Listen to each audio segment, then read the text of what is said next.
제가 그리는 교회의 그림은 어떤 것이냐 하면, 교회는 우리가 일주일에 한 번씩 와서 어떻게 하나님 앞에 일하고 얼마나 많은 수고를 하고 갈 것인가의 문제로 고민하는 공동체가 아니라, 하나님 앞에 일주일마다 나와서 하나님의 위로와 평안을 얻고 돌아가는 곳이다 생각합니다.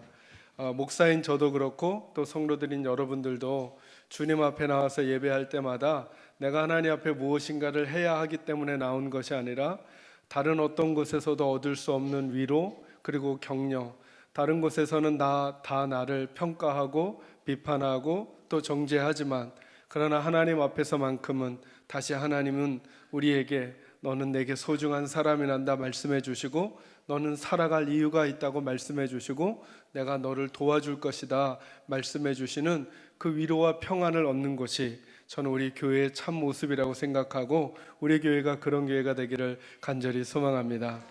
우리 식구들 모두 다 살아가면서 집을 매우 좋아하실 테죠. 저도 집을 굉장히 좋아합니다. 그 집에는 제 아내가 있고 아이들이 있고, 그런데 생각해 보면 그곳에 그렇게 특별한 게 많이 있는 게 아닌 것 같아요. 그런데도 우리는 집을 좋아합니다. 집에 엄마가 있고 아버지가 있고. 왜 그럴까? 집은 다른 곳과는 다르게 그곳에 가면 우리의 존재를 존중해주고 우리를 사랑해주는 이들이 있기 때문에 그런 것입니다. 저는 오늘날 한국교회 가운데 우리 교회가 특별히 존재해야 하는 이유 중에 하나가 그거라고 생각합니다. 우리 식구들 모두가 우리 교회 안에서 하나님이 주시는 위로와 평안을 얻고, 그리고 쉼을 얻고 안식을 얻어서 저와 여러분의 전쟁터와도 같은 인생길을 살아갈 때 조금이라도 격려와 힘을 얻을 수 있는 곳이 예배당이 되기를 바라고, 저와 여러분의 만남이 그렇고 여러분과 여러분의 만남이 그렇고 서로가 서로를 위해주고 격려해주는, 그리고 그 안에서 쉼과 안식을 얻게 되는 아름다운 교제가 꼭 있어지기를 주의 이름으로 축원합니다. 그래서 오늘 이 시간에도 저는 여러분에게 이 송년주의를 보내면서 로마서 8장 26절에서 28절 말씀을 중심으로 이 한 해를 마무리하고 또 한 해를 준비하는 우리들에게 하나님께서 어떤 위로의 말씀을 주시는지를 함께 나누고 싶습니다. 로마서 8장 26절에서 28절 같이 한번 읽어볼까요? 한 목소리로 세 절을 같이 읽겠습니다. 시작. 이와 같이 성령도 우리의 연약함을 도우시나니 우리는 마땅히 기도할 바를 알지 못하나 오직 성령이 말할 수 없는 탄식으로 우리를 위하여 친히 간구하시느니라. 마음을 살피시는 이가 성령의 생각을 아시나니 이는 성령이 하나님의 뜻대로 성도를 위하여 간구하심이라. 우리가 알거니와 하나님을 사랑하는 자 곧 그의 뜻대로 부르심을 입은 자들에게는 모든 것이 합력하여 선을 이루느니라. 아멘. 아멘. 저는 오늘 특별히 세 절 말씀 가운데 28절 말씀을 우리 성도 여러분들과 함께 나누고 싶습니다. 우리가 알거니와 하나님을 사랑하는 자 곧 그의 뜻대로 부르심을 입은 자들에게는 모든 것이 합력해서 선을 이루느니라. 아멘. 올 1년 동안 일어났던, 여러분 아주 틀에 박힌 이야기 같지만 다사다난했던 2019년이죠. 그죠? 아마 이런 표현들 많이 듣게 될 것입니다. 그러나 한번 우리 개인적으로도 생각해 보면 우리 개인적으로도 여러 가지 일들이 일어났습니다. 때로는 밝은 세계의 일이, 때로는 어두운 세계의 일이, 때로는 좋지 못한 일이, 때로는 좋은 일들이 교차하며 우리 인생 가운데 2019년도에도 일어났단 말이죠. 가정적으로도 그렇고 공동체적으로도 그렇고 국가적으로도 그렇습니다. 그리고 어떤 분들은 지금 개인적으로, 가정적으로, 그리고 국가적으로 그런 문제들이 지금도 일어나고 있는 상황 가운데 사는 분들이 계시겠습니다. 저는 여러분들에게 하나님의 위로를 전해드리고 싶습니다. 오늘 하나님이 이렇게 말씀하십니다. 우리가 알거니와 하나님을 사랑하는 자 곧 그의 뜻대로 부르심을 입은 자들에게는 이 모든 것들이, 내게 일어난 밝은 색과 그리고 내게 일어난 어두운 색들이 합력해서 선을 이루어낼 줄로 믿는 믿음이 여러분에게 있기를 바랍니다. 그러니까 우리가 소망 하나 품을 수 있는 것이죠. 지금 내가 올 1년 동안에 너무 아픈 일을 경험했는데, 내가 너무나 힘든 상황을 살아왔는데 그 일조차도 지금은 내가 잘 이해가 되지 않지만, 지금은 내가 그것을 받아들이기 어렵지만 내게 선을 가져다 주시려는 하나님의 일하심이 있다는 사실을 저와 여러분이 바라볼 수 있게 되기를 간절히 소망합니다. 그런데 이 말씀은 우리가 어려움을 겪고 있을 때는 사실은 받아들이기가 제법 쉽지가 않다는 말이죠. 그래서 제가 이 말씀을 묵상하면서 알게 된 게 몇 가지 있어요. 이 말씀은 이런 뜻은 아니에요. 예수 믿고 살아가면 일이 저절로 다 잘 풀릴 것이다, 이 말을 하는 건 아니에요. 이 본문의 말씀은 이런 얘기를 하는 것도 아니에요.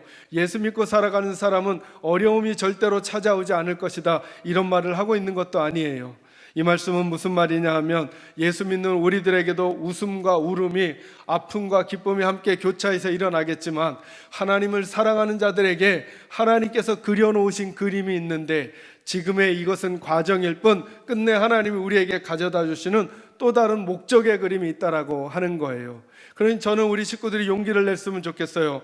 2019년도가 너무 아프고 힘들었더라도 그것이 나의 인생의 모든 것인 것처럼 지금 당장은 느껴지고 있을지는 몰라도, 하나님의 그림은 그렇지 않을 수 있구나 라고 하는 생각으로 2020년도를 준비하는 거예요. 내가 올해 이렇게 살아왔으니까 내년도 내 인생은 이렇게 될 거야, 지금까지의 과정이 이러니까 내게 다가오는 미래도 이런 인생일 거야 라고 지레 짐작하지 마시고, 저는 저와 여러분이 예수 믿는 것이 선명한 기준을 가지고 살아가는 것이라면, 그 선명한 기준은 우리의 감정이나 느낌이 아니라 하나님의 말씀이어야 하는 것이죠. 하나님의 말씀이 이렇게 말씀하십니다. 모든 것이 합력해서 선을 이루어 낼 것이라고요. 그러니 저와 여러분이 하나님 앞에 바르고 좋은 마음을 가지고 있어야 하지 않겠습니까? 그런데 이 말씀을 잘 묵상해 보니까 오해의 여지가 많이 있는 거예요.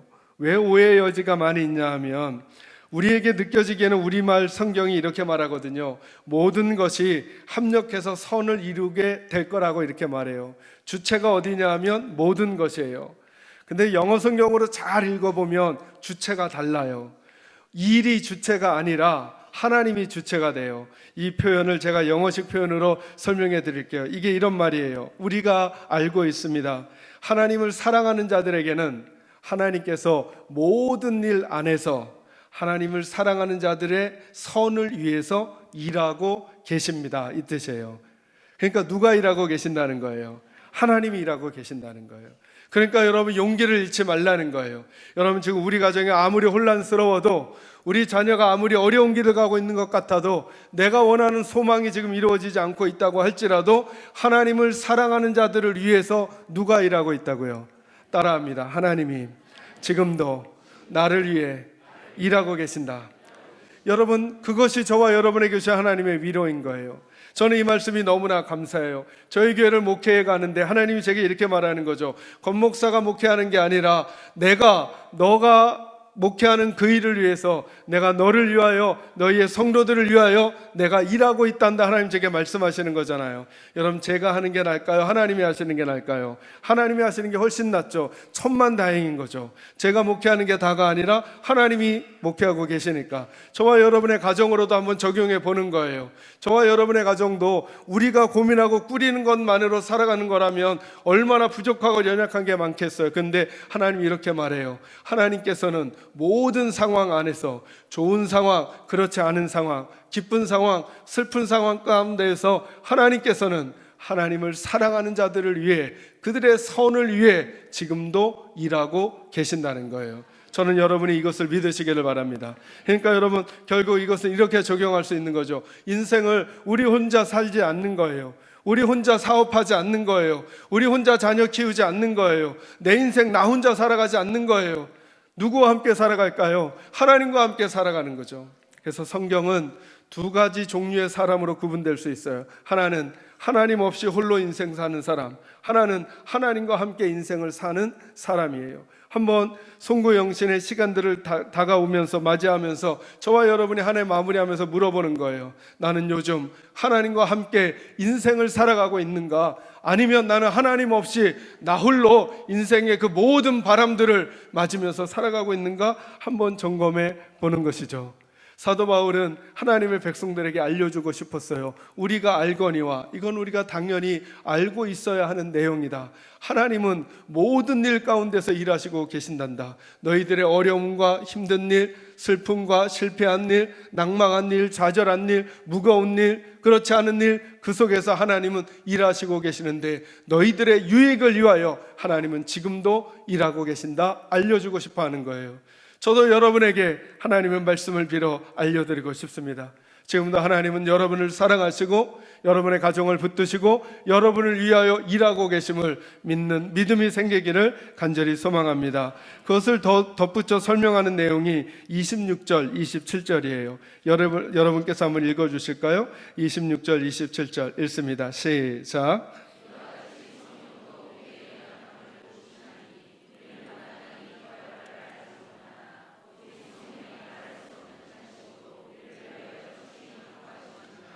마음을 살피시는 이가 성령의 생각을 아시나니 이는 성령이 하나님의 뜻대로 성도를 위하여 간구하심이니라. 아멘. 직구전 질문해 볼 수 있어요? 26절 27절 읽고 나서 여러분, 기도는 하나님이 하시는 거예요? 우리가 하는 거예요? 기도는 하나님이 하시는 거예요? 우리가 하는 거예요? 이게 어려운 질문인가요? 다시요. 기도는 우리가 하는 거예요? 하나님이 하시는 거예요? 우리가 하는 거죠. 근데 26절 27절에는 기도하는 주체가 또 다른 분이 등장해요. 누가 기도하냐 하면 성령 하나님이 기도하신대요. 26절 보세요. 이와 같이 성령도 우리의 연약함을 도우시나니 우리는 마땅히 기도할 바를 알지 못하나. 맞아요. 우리가 그럴 때가 많아요. 우리는 물질이 없으면 하나님 물질 주세요라고 기도해요. 근데 정말 우리에게 물질이 없어졌을 때 물질이 진짜 중요한 것인지 아니면 더 중요한 것이 있는지 우린 잘 몰라서 마땅히 빌 바가 그것인지 잘 모르고 구할 때도 많아요. 그죠? 서툴 때도 많아요. 잘못 구할 때도 많아요. 그런데 이렇게 말씀하세요. 우리는 마땅히 기도할 바를 알지 못하나 성령이 말할 수 없는 탄식으로 우리를 위하여 친히 뭐 하신다고요? 간구하신다. 친히 하나님께 기도해 주신다는 거예요. 누가요? 성령님께서. 뭐 할 때요? 우리가 빌 바를 알지 못할 때조차도. 27절 마음을 살피시는 이가 성령의 생각을 하시나니 이는 성령이 누구의 뜻대로? 하나님의 뜻대로 누구를 위하여? 성도를 위하여 뭐 해 주신다고요? 기도해 주신다는 거예요. 그러니까 우리는 그동안 우리 말고 우리를 위해서 기도해 주셨던 분들이 있었던 거예요. 맞아요. 여러분이 모르는 시간에 여러분을 위해서 기도했던 여러분의 부모님과 교회 식구들과 지체들이 있을 수 있겠어요. 네, 그들의 기도도 좋아요. 그러나 그들도 우리와 똑같이 연약한 지체인지라 마땅히 빌 바가 뭔지 모를 때가 있었을 거예요. 그런데 하나님을 사랑하는 사람들을 위해서 기도하시는 분이 한 분 더 계신다는 거예요. 누구라고요? 성령님이 기도하셔요. 그분이 지금도 기도하실까요? 기도하시죠. 여러분과 여러분의 자녀들 가정을 위해서 성령 하나님이 지금도 기도하신단 말이죠. 그러니 성령 하나님 얼마나 감사해요. 제가 늘 이 말씀 묵상하면서 감사한 게, 그렇구나, 제가 우리 교회를 위해서 사역하면서 제가 마땅히 빌 바를 제대로 구하지 못할 때조차도 성령 하나님이 기도해 주셨던 거예요. 그러니 은혜죠. 지금까지 온 게 은혜죠. 지금까지 살아있는 게 우리의 은혜인 것이죠. 하나님이 이렇게 일하고 계심을 믿으시기를 바랍니다. 그런데 또 한 분이 일하고 계신데요. 34절로 와볼까요? 같이 한번 읽어봅니다. 시작. 누가 정죄하리요? 죽으실 뿐 아니라 다시 살아나신 이는 그리스도 예수시니 그는 하나님 우편에 계신 자요 우리를 위하여. 자, 예수님이 누구 우편에 계신다고요? 하나님 우편에서. 거기서 하시고 계신 일이 하나 있대요. 뭐 하신다 그래요? 우리를 위해서 뭐 하신다고요? 간구는 뭐죠? 간절히 구하는 거죠. 간절히 구하는 거죠. 제가 이 말씀 언젠가 한번 드린 것 같은데요. 간절히 구한다는 게 이미지가 어떤 이미지일까? 이런 이미지예요. 여러분, 예를 들어서 우리 자녀들을 키우는 부모님 입장에서 한번 생각해 보셔요. 중고등학교를 다니는 우리 자녀들이 착하게 자라면 너무 땡큐고 감사하죠. 그런데 혹 가끔 속썩이는 자녀들도 있을 수 있겠죠. 그죠? 근데 이 아이가 너무나 속썩여서 학교 선생님이 어머니를 오라고 하는 거예요. 여러분을 부르시는 거예요. 어머니가 그 선생님 앞에 갔는데 선생님이 이리 말하는 거예요. 어머니, 이 녀석은 안 되겠어요. 아무리 해봐도 안 되겠어요. 이제 퇴학시키시죠. 자퇴시키셔서 어머니가 어떻게 하시든 하셔요. 그럼 어머니 어떻게 하실까요? 네, 선생님, 저도 그렇게 생각했습니다 라고 하는 어머니는 없을 거예요. 그때 어머니는 아마 무릎을 꿇고라도 선생님의 바지가락을 붙들고라도 한 번만 기회를 더 달라고, 제가 매를 들어서라도 정신 차리게 할 테니까 선생님 이 녀석 학교 졸업만이라도 하게 해주세요 하고 아마 어머니는 애걸복걸 할 거예요. 그죠? 이게 간구예요. 이게. 그러니까 예수님께서 하나님 보좌 우편에서 우리를 위해 그렇게 간구하신다는 거예요. 한 번만 기회를 더 달라고.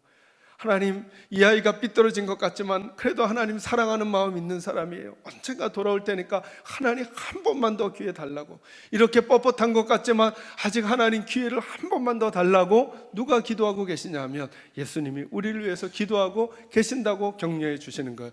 그러면서 8장 28절엔 하나님께서 그렇게 모든 상황 가운데서 여전히 우리를 위해서 일하고 계신다는 사실을 알려주고 싶어 하시는 거예요. 2019년도 우리 혼자 살아온 것 같지만 하나님이 저희와 함께 살아주셨던 거예요. 숨을 쉬지 못할 것 같은 순간이 우리에게 있었지만, 그리고 앞으로도 다가오겠지만 저와 여러분과 함께 하나님이 일하신다는 사실을 잊지 마시고 마음에 담대함을 가지시고 또 다른 걸음을 걸어가시기를 주의 이름으로 축원합니다. 두 번째 말씀은 이 말씀을 좀 나누고 싶어요. 왜 이 말씀을 주셨을까 한 번 더 생각하는 거예요. 오늘 28절 말씀의 그림을 보면 이런 그림이에요. 지금 너희에게 있는 상황이 힘이 들고 어렵고 그리고 아파도 하나님께서 이걸 선으로 바꿔내신다는 거예요. 근데 저는 어떤 질문이 들었느냐 하면 이런 질문이에요. 그럼 이 말씀이 그때를 위해서 주시는 말씀일까? 아니면 지금을 위해서 주는 말씀일까? 여러분도 한번 생각해 보세요. 모든 것이 합력해서 선을 이루어낼 거라고 지금 우리에게 말씀하고 있는 거예요. 그러니까 언젠가 일이 하나님의 뜻 안에서 하나님이 이 일을 유익하게 만들어내실 거야. 지금 너무나 힘이 들고 어렵지만 언젠가 하나님이 유익하게 만드실 거야 말씀하시는 거잖아요. 이 말씀이 이때를 위함일까요? 이때를 위함일까요? 지금이죠. 어떻게 지금을 살까를 지금 바르게 결정해야 한다는 거예요.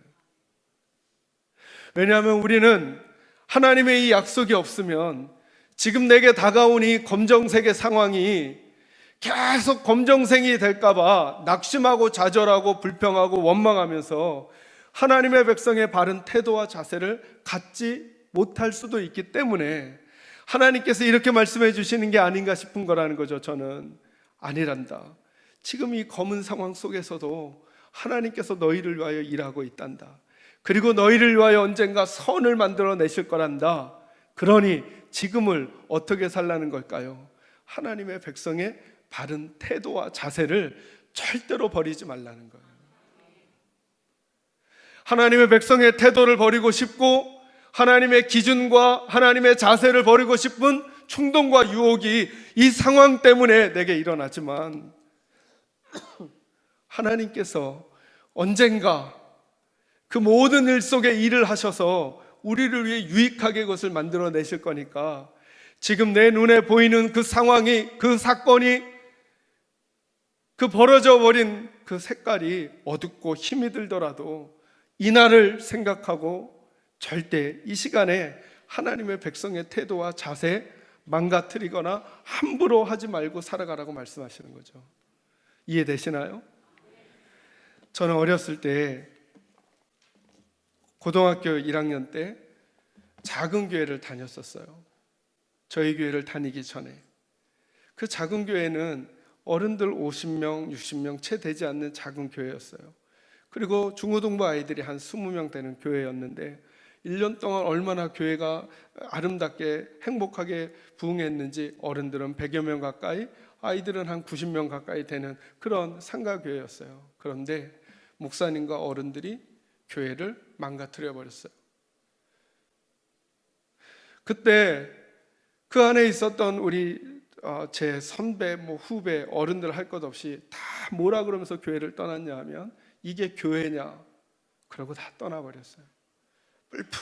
뿔뿔이. 그때 하나님이 제게 이런 마음을 주셨어요. 그래서 오규야, 너는 행복한 교회, 행복한 목사가 돼야 해. 그래서 그때부터 제 목회의 비전이 행복이었어요. 같은 일을 만났는데 하나님이 제게 그 마음을 주셨어요. 그러니까 행복한 목회, 행복한 목사가 되어야 해. 꼭 행복한 교회, 행복한 목사가 되어야 해. 우리는 검은 일을 만나면 검은 반응을 보이고 싶어져요. 어두운 색깔을 만나면 나도 어두운 색깔을 보이고 싶어요. 2019년도에 나에게 어려운 그리고 힘든 어두운 색깔이 일어났기 때문에 나도 그렇게 힘들고 어려운 그리고 어두운 색깔의 반응을 보이고 싶은 충동이 우리에게 있겠으나 오늘 하나님이 이렇게 말씀하시는 거예요. 얘들아, 나를 사랑하는 자 그리고 내 뜻대로 부르심을 입은 자들을 위해서 내가 그 모든 일 속에 일을 해 꼭 선을 만들어낼 것이란다 말씀하는 하나님의 마음은, 그러니 오늘도 나를 사랑하는 사람들은 같은 일을 다르게 바라보면서 그 어둠 속에서, 그 어두운 색깔 속에서, 그 혼란 속에서 하나님의 백성의 태도와 자세를 지켜달라고 부탁하시는 하나님의 마음이 여기에 담겨져 있다고 할 수 있다는 거예요. 저는 그 일을 저와 여러분이 감당할 수 있게 되기를 간절히 소망합니다. 그러면 저는 목회하면서 혹은 오늘날 한국교회를 보면서 우리 교회를 보면서 우리에게 행복하지 못한 모습을 못 보는가? 아니죠. 우리도 볼 수 있겠죠. 그죠? 그러나 그것 때문에 하나님이 이루어내실 거라고 하는 소망을 없애버리면 우리도 똑같이 행복하지 않은 태도와 자세를 또 가져야 될 거 아니에요. 그죠? 근데 하나님이 끝내 만들어내실 거니까, 그래, 하나님 곁을 떠나지 말고 하나님 방법 놓지 말고 하나님이 오르시다라는 것을 인정하면서 지금 꿋꿋이 그 걸음을 걸어가는 그 한 사람 한 사람이 저는 우리 식구들이 되기를 바라고 우리 교회가 그런 모습을 유지할 수 있게 되기를 주님의 이름으로 축원합니다. 그리고 여러분 가정과 개인의 일들 속에서도 이 꿈을 같이 꾸는 것이죠. 왜요? 우리는 하나님을 사랑하고 하나님을 바라보는 사람들이기 때문에 그렇습니다. 마지막 세 번째로 이 말씀을 여러분과 나누고 말씀 마무리하고 싶습니다. 하나님 이렇게 말씀하십니다. 우리가 알거니와 하나님을 사랑하는 자 곧 그의 뜻대로 부르심을 입은 자들에게는 모든 것이 합력해서 뭘 이루어낼 거라고요? 선을 이루어낼 거라는 거예요. 이 모든 것 안에 뭐가 들어갈까요? 모든 게 들어가죠. 그죠? 모든 것 안에 모든 게 들어가죠. 우리의 장점, 단점, 우리가 잘한 일, 못한 일, 내게 좋은 일, 좋지 않은 일, 기억하고 싶은 일, 기억하고 싶지 않은 그 일들 모두가 하나님의 손에 붙들리게 되면 다르게 작용될 수 있다고 말씀하시는 거예요. 그러니 우리는 하나님 놓치고 살면 안 되는 거죠. 중학교 2학년 때 수학여행을 가게 됐어요. 그때도 제가 이쪽 지역에 살았는데요. 전철을 부평역에서 타야 했어요. 그땐 차편이 좋지 않아서 새벽에 거기서 차를 타고 서울역까지 가려면 그 근처에 있는 친구 집에서 자야 했었거든요. 그래서 그날 저녁에 그 친구 집에서 잠을 자기라고 간 거예요. 저는 중학교 2학년 때까지 통닭을 못 먹어봤어요. 집이 어려워서 통닭을 못 먹어봤는데 그날 저녁에 친구네 집에서 자려고 가니까 그 부모님이 아들 친구가 왔다고 뭘 시켜주셨냐 하면 통닭을 시켜주셨어요. 근데 전 그때까지 한 번도 못 먹어봤잖아요. 뭐가 걱정이 됐냐 하면 통닭을 처음 먹는 애의 티가 날까 봐 걱정이 된 거예요. 그래서 그 부모님께 뭐라 그랬냐 하면 저 저녁 먹고 왔어요. 그리고는 꾹꾹 안 먹고 친구 녀석 방에 혼자 있었고 그 식구들끼리 거실에서 식사하는 걸 듣기만 했어요. 너무 바보 같죠? 제가 그랬어요. 교회를 다닐 때는 처음에 중학교 2학년 때 교회를 다니게 됐는데요. 저는 꼭 예배 시간 10분 이상 지나야 예배당에 갔어요. 왜 그랬냐면 너무 일찍 가면 다른 애들이 저를 할 일 없는 애로 볼까 봐 마치 나는 바쁘게 뭐 하다가 온 애처럼 하고 그렇게 온 거예요. 그래서 전 지금도 늦게 오시는 분들 다 이해해요.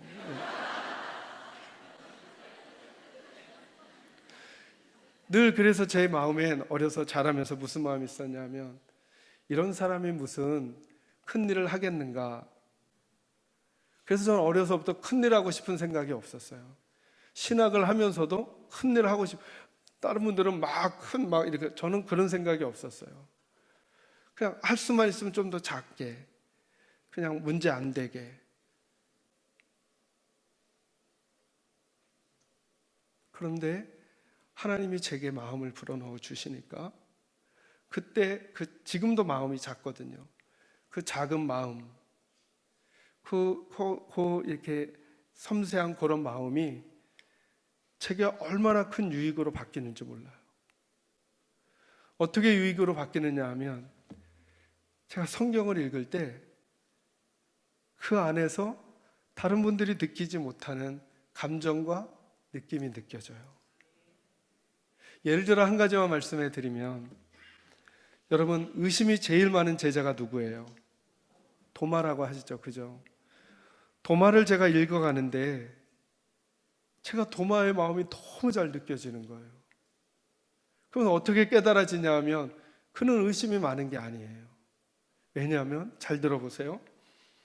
도마가 예수님이 죽으셨다가 부활하셨는데 하필이면 그날 도마만 그 방에 없었어요. 도마만 없었고 나머지 10명의 제자가 있는데 부활하신 예수님이 나타났어요. 그리고 이 10명의 제자들이 예수님을 만나고 나서 예수님 떠나시고 도마가 오니까 이 10명이 어떻게 했을까요? 막 자랑했겠죠. 뭐라고 자랑했냐? 예수님 부활하셨다고, 예수님 부활하셨다고 막 자랑하니까 도마가 뭐라 그랬냐면, 나는 믿을 수 없어. 예수님의 손자국, 못자국과 창자국에 내 손가락을 넣어보지 않고는 난 믿을 수 없어 라고 의심했기 때문에 의심 많은 제자라고 하거든요. 근데 저는 그 도마의 그 얘기가 이해가 안 되는 거예요, 제 마음에. 왜냐하면 남에게 믿음 없는 거 들키면 안 되잖아요. 그러니까 나머지 10명이 우리 나 부활하신 예수님 만났어 그러면 저라면 이렇게 할 거거든요. 저라면 야 너무 잘 됐다, 야 너무 잘 됐다. 속은 저기 가서 속 썩더라도 너무 잘 됐다, 너무 잘 됐다 이렇게 말해주면 믿음 없는 거 들통 안 날 거 아니에요. 근데 도마는 진짜 예수님을 만나고 싶었던 거예요. 왜 너희들 10명만 만나고 나는 못 만났을까? 그래서 그 다음 본문에 보면 예수님이 도마까지 있을 때 나타나 주셔요. 그리고는 뭐라고 말씀하시느냐 하면, 도마야 내 못자국과 내 창자국에 내 손을 넣어봐. 질문요, 넣어봤을까요? 안 넣어봤을까요? 안 넣어봐요. 그리고 복음서에서는 유일하게 도마만 하는 고백을 합니다. 주는 나의 주시며 나의 하나님이십니다. 베드로는 뭐라고 고백했죠? 주는 그리스도시요 살아계신 하나님의 아들이라고 했죠. 도마는 당신은 하나님이십니다. 넣어보지도 않고. 왜요? 그 주님을 만나고 싶었던 거예요. 제게는 그 도마의 마음이 너무 절절한 거예요. 여러분은 어떤 성품과 어떤 기질을 가지고 계시고 세상이 말하는 정형화된 틀 속에 여러분이 얼마나 미치지 못하는 분들입니까? 관계없이 오늘 이 본문은 하나님이 이렇게 말씀하시는 거예요. 하나님은 하나님을 사랑하는 사람들의 인생에 밝은 면과 어두운 면, 장점과 단점 속에서 지금도 일하시고 계시면서 그것들을 가지고 하나님께서 이루고 싶어 하시는 아름다운 것을 꼭 이루어내시는 분이라고 말씀하시는 것이죠. 그러니 우리는 우리의 연약함과 부족 때문에 절망할 이유가 없는 거죠. 내 하나님이 나를 붙들어 주시기만 하면 되니까요. 저는 이 사실을 깨달아가면서 하나님이 그리 좋을 수가 없는 거예요. 아, 그렇구나. 나로서만 평가를 받게 된다면 다른 이들에게 내놓을 것이 없는 사람의 수준이겠으나, 그러나 하나님이 써주시면 아름다운 도구가 되는 거죠. 그러고 나서 성경을 다시 보니까요, 하나님은 꼭 누군가를 쓰거나 어떤 물체를 쓸 때 조건을 달지 않으신다는 걸 알게 됐어요. 그가 더 훌륭하기 때문에, 그가 더 신실하기 때문에, 그가 더 착하기 때문에, 배움이 많기 때문에, 아니요, 하나님에겐 조건이 없어요. 하나님이 어떤 자를 쓰실까요? 강한 자를 쓰실까요? 약한 자를 쓰실까요? 하나님은 때로는 강한 자를, 때로는 약한 자를. 하나님은 많이 배운 자를 쓰실까요? 못 배운 자를 쓰실까요? 때로는 많이 배운 자를, 때로는 배우지 못한 분을. 하나님은 지위가 높은 분을 쓰실까요? 지위가 낮은 분을 쓰실까요? 성경을 보니까 하나님은 지위가 높은 사람도 쓰고 낮은 사람도 쓰는 거예요. 그러니까 하나님은 어떤 사람도 사용하실 수 있는 거예요. 그러니 저와 여러분의 인생도 마찬가지인 거죠. 2019년도에 우리에게 어떤 일이 일어났든지 간에 저와 여러분이 하나님을 사랑하고 그 하나님과 함께 살아간다면 우리들의 2020년도 또 다른 우리에게 다가올 날들도 하나님의 손 안에서 아름답게 빚어져 갈 것을 믿으면서 오늘 지금 내게 주어져 있는 이 상황에서 바르고 착한 하나님의 백성의 태도를 유지하고 그렇게 말하고 그렇게 생각하고 행동하며 살아가는 그것이 우리들의 사명이라는 것을 인정하고 오늘도 그리고 올해도 그렇게 마무리하는 저와 여러분이 꼭 되시기를 주님의 이름으로 축원합니다. 기도하겠습니다. 거룩하신